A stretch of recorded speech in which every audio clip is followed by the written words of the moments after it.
Hello, everyone, and welcome to Literary Tales.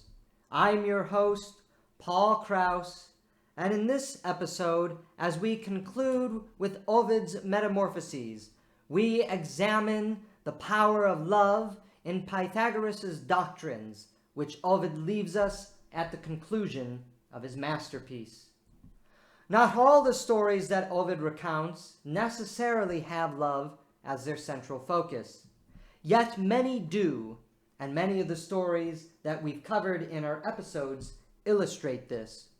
These stories of love capture Pythagoras' doctrine that the soul remains constant amid the flux of life. Souls are united in love, and that unity in love, whether as transformed snakes, blessed couples, or sorrowful lovers, who witness their beloved die for all the reasons we ourselves are accustomed to, never dies, despite the death and tragedy that surrounds them. I would also like to point out that in these stories of love, especially the sorrowful tales of death, that the final apotheosis of love takes us back to the imagery of gardens of love and life. We call these loving ideals by various names: Arcadia, Elysia, Eden. For these images of blossoming flowers and flowing rivers evoke a serenity of love beneath the sun and stars that still our restless hearts and bring us that peace amid the crushing and torrential winds of the cosmos. Think of all the great poetry, of all the great literature, even the great films, and perhaps even in our own lives, where these grandest moments of love, these scenes of love, take place beneath the sun, the moon, the stars, out in the flowering fields and the pleasant meadows and grassy streams and valleys. It is in the world of nature that the reality of love brings us the peace and the joy that we all seek. We know it in our poetry, we know it in our literature, we know it through our films, we may even know it through our own personal lives. The cosmos may be dark, but Ovid's Metamorphoses remind us that there is an intense beauty in this often cruel and dark world we inhabit. And that beauty is found in love, whether it is a love that brings joy or a love that brings sorrow. For even in sorrow we find the totality of love that moves us to tears. As the Victorian poet Robert Browning Hamilton wrote in one of my personal favorite poems that Ovid, too, would likely love and hold dear to his heart, "I walked a mile with pleasure, she chatted all the way, but left me none the wiser for all she had to say.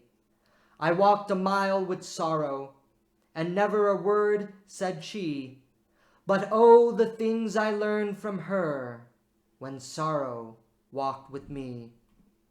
After chronicling these stories for us, and before Ovid inserts himself as the poet who will live on for eternity because of the truth established by poetic prophecy, he gives final stage to Pythagoras. It is interesting that Pythagoras takes center stage here. Perhaps Ovid was himself a disciple of Pythagoras' doctrines. While we eventually yield to the unrelenting assault of the sea of time, Pythagoras says that our souls are still the same forever, even if we adopt in their migrations ever-varying forms. But these varying forms that our souls adopt are still moved by that spirit of love, whether we be snakes, flowers, or rivers.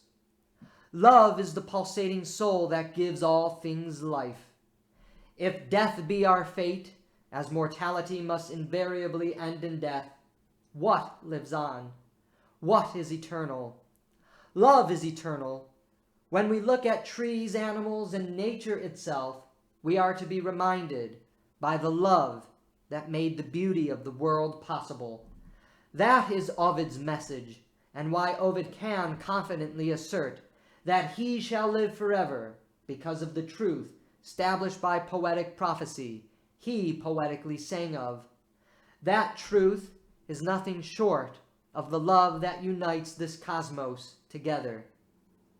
Despite all the metamorphoses we witness, despite all the darkness and bloodshed our eyes often behold, despite all the failures and frequent inability to consummate the love we do seek, the constant spirit that governs Ovid's Metamorphoses is love, whether it be blessed, redemptive, or tragic. And that is why Ovid remains so powerful and relevant, despite the violence and sexual predation that often accompanies his stories. We might say that he saw the world we are waking up to today, and he saw it 2,000 years ago. But rather than despair, we too should share in poetic truth